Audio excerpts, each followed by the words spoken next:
Hi, thanks everyone for coming to listen to my presentation. What I'm going to do is I'll talk a little bit about my company, Oasis Pro Markets. I'll give you some information on my background, and then I'll speak about a topic that has been referenced throughout this conference, which is securities law regulation. Just trying to package it together for folks that may not have a background in it or may come at the topic from maybe in this industry from a different perspective, whether technology or sales from a non-securities industry or so forth. So I am General Counsel and Head of Listings at Oasis Pro Markets. We are a full-service investment bank, broker-dealer, and ATS. An ATS is an alternative trading system, and that's like a private exchange where buyers and sellers come together to transact in securities that are approved. Well, I'd say normal folks would say listed on the ATS. The SEC doesn't want you to say listed on the ATS because that implies that it's a national exchange. So approved for, made available for trading on the ATS. So we bring buyers and sellers together to transact in those securities. We also have a primary issuance platform called our Marketplace where we help issuers raise money, and that can be done in a tokenized manner or it can be done traditionally. Dual role, not too many general counsels also function in a business capacity, but I've been a lawyer my entire career before joining Oasis, and when I made the move into the digital space, I wanted to do something in addition to just be an attorney. So I took on this dual role, and as head of listings working with issuers kind of fits right into my sweet spot because there's so much relating to legal and regulatory that you need to speak with the issuers about. And if someone is not, as I said, familiar with the regulated securities space, it sometimes can take a lot of work to bring them up the curve. But we're happy to do that because I think the industry that we're in is really fantastic and growing so quickly. So to try to bring as many folks as we can in a regulatory and compliant way, I think makes a lot of sense. And just getting back briefly to Oasis, something I left out is that on our ATS, we have the ability to settle digital asset securities with digital cash. Most of the other ATSs that you've heard from can only settle transactions in fiat. So if someone has USDC in their account, onboards with us and wants to transact in a digital asset security, it's the perfect melding of digital cash and digital securities. It makes a lot of sense from our perspective to have that capability and allow clients to transact in that way. And I think I got myself off track with my background. So prior to joining Oasis, I was General Counsel of HSBC Securities. I was responsible for all of the broker-dealer activity at HSBC in the US from a legal and regulatory perspective. And I also ran a team of lawyers who covered all of the trading and derivatives activities. So I was at the bank for 15 years, and then prior to that, I was at a law firm for a few years. So I know a little bit about this topic, and like I said, I'm happy to share it with all of you. The first substantive slide, is the clicker working? Can you advance the slide?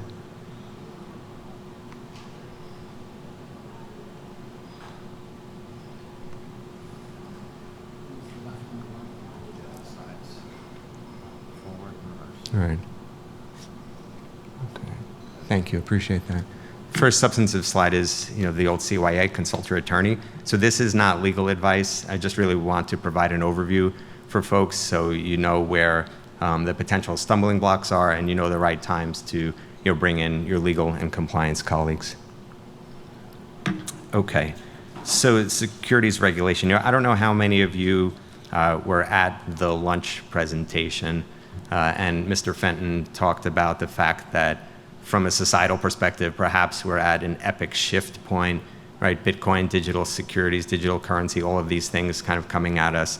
And I think that's true. I think we're seeing a lot of changes in our society, the way things function, social media. We could go on and on in those topics. Unfortunately, we are not in a time of epic shift for our regulators or anything dealing with securities regulation. 1933 and 1934 were the years in which the primary regulations were enacted, and that was in response to the Great Depression. So what came out of that? You have the SEC promulgating regulations that are protectionist, that assume that the investor really can't make their own independent decision, put a lot of burden on everyone. You need the right disclosures, the right supervisory framework and everything, but we're not getting around that. So we have to recognize that that's the world that we're in. Investor protection, disclosure, and paternalism to an extent. So what does that mean for us? SEC likes the term registration. And in the context of this presentation or of this conference, registration has related to registration of securities, but there are also other registrations. In an offering, the company, or within the SEC rules, a company can be registered, right? A public company. In order to do an IPO, you would register your company and then register the securities on top of that. And then if you're working at a broker-dealer, the personnel need to be registered. So SEC wants a lot of different things to be registered. So when you hear the term registration, you have to recognize that there's a lot of potential applications to that. In the context of digital asset securities, though, we typically are not dealing in registered securities, except in a limited context. And right on cue, one of our business partners, ARCA, Blair just came in the room. They're working on some registered products with the SEC. So that is the exception to the rule, which has a lot of benefits. But for what we've seen here at this conference, folks are relying on exemptions. And there was a whole panel on that. And it's not my intention to go through Reg CF, Reg A+, et cetera. But in order to have those exemptions, right, you need to do other things. Registering a security is a lot of work, and I'm not advocating that. But on the other side of that, to issue pursuant to an exemption has its own obligations, which have been discussed already. And then, what about the actual asset? Is it a security, right? So I mentioned the 33 and 34 Act. The primary means by which the question is answered is something. A security does not actually reference either the 33 or 34 Act. It goes back to, or it goes to a Supreme Court case, the Howey test, right? So if you hear folks talk about the Howey test, that's a case that describes a certain fact pattern, and at the end of the day sets out the parameters by which people can determine whether or not something is a security. Does it really fit into what we're doing today in the context of crypto and other things? I think the short answer is no. We all know that, but those are kind of the guidelines that we need to rely on. So you'll hear the Howey test referenced quite a bit. Let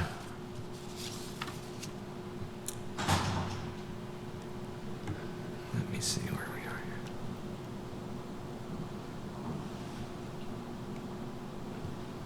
here. Okay. And then within, if you're working for or working with a broker-dealer, there's a whole host of regulations that go along with that. The way the broker-dealer conducts itself from front to back is highly regulated. FINRA is the examiner of all broker-dealers. What is FINRA? FINRA, I listed as a regulator. Technically, it's an SRO, self-regulatory organization. Broker-dealers pay to be members of FINRA and pay to be examined.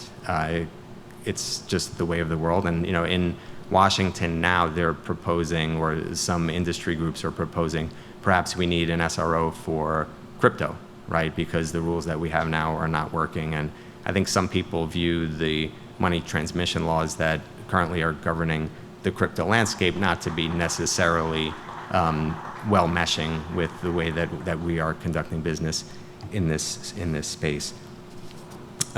In addition, depending on the types of securities that you may be working with, there could be specific regulations. So munis and treasuries come to mind, but there are plenty of others that have specific regulations, securities issued by banks, securities issued by special entities with different privileges under federal law. So be careful if you see anything that's kind of out of the ordinary and not just straight equity and debt. On top of that, you have state law. So there's a company outside called Guard, and this is not a commercial for them, but they've put together an entire company based on blue sky regulation, right? So we live in the US, a confederation of states, and each state wants its own say if you are offering securities to folks in that state. So make sure that you get your blue sky regulations sorted out in that regard. And then what about non-US considerations? So if I'm an issuer and I list something and make it available for sale to US persons, what if a non-US person wants to get into the mix? Okay, well, that's easy. I can set up my security to be Reg S compliant. What does Reg S mean? It means it's an exemption available to issuers to sell to non-US persons. But then the further twist on that is, are there regulations in the local jurisdiction where that investor is located, right? So I think we know that a lot of companies don't want to do business in the US because of our difficult regulatory scheme. What if there are equivalent regulations in Switzerland or in Japan or in South America, and you have an investor who's actually buying from you in those places? Please check that out. The last thing you want is to hear from a regulator in those places that you violated, their equivalent of the 34 Act by offering to someone who's in a protected class down there. I say that because typically outside of the US, as well as in the US, institutional high net worth typically are given some leeway to invest. But if somehow your securities wind up in the hands of a retail person in a jurisdiction that doesn't really like that, that could become a problem for you, and nobody wants to receive a notification that they violated the securities laws in another country. So that is kind of my presentation in a nutshell. Just wanted to give an overview of the securities regulations. Yes? I'm just curious if you can comment on what you think that SEC is doing right now with the enforcement division. Is there something you think that they might be going out by doing that, or is that? Sure, great question. The question is, what do I think about the SEC doubling the enforcement division? Unfortunately, people have been criticizing the SEC as providing regulation by enforcement, right? So if we see the BlockFi case, we see other cases, and we're supposed to learn that that behavior was wrong, but that's a very specific fact pattern, right? But don't do what that company did because it's obviously problematic. It doesn't actually necessarily make it applicable to other things. It's a warning to the market, change your ways, so to speak. So I think there's just going to be more of that, unfortunately. I think Mr. Gensler has a lot of opportunities to have a very good impact and influence on this space. He seems very interested in it. The man has taught classes at MIT, interested in crypto, but not necessarily interested in providing clear regulation at this point. So I think it's more regulation by enforcement. Thank you for the question. It's often said that regulators should not regulate technology, right? They should regulate the finance side of things. So really, is there anything unique about crypto technology that our regulation is not suited to? Or is there a misalignment either in crypto not really understanding regulation or regulation trying to impose not correctly on the law of crypto? Sure, I'll answer that question two ways. The question was, if you take the view, which I do, that regulators should not regulate technology, they should regulate what the technology is being used for and the activity they're under. Is there anything nuanced about crypto that does or does not impact upon regulation? When you say crypto, if we think about cryptocurrencies, right, then it's a question of product classification. Is this specific token a utility token, an NFT, or a security? So I think it's difficult because the framework that we have, right, the Howey test does not easily apply itself to these things, nor do we have newer regulation that makes it clear how we're supposed to deal with these. But if you assume that the product is a security and you're tokenizing it, then the regulations are the same, right? You have an offering, you need full disclosure, you need an exemption or registration, et cetera. The only things that are different, though, is, right, these securities are not held in DTCC, at least not yet. So they're held in the client's wallet, self-custodial wallet, or at a custodian. So there's differences in the settlement process and things like that. But the regulators actually came out with very clear guidance on that. First, something that they called a 4-step process, and then a 3-step process, both of which are a little bit detailed and perhaps a little bit too meaty for this presentation, but I'm happy to chat with anyone after about that. Thanks. Any other questions? Yes.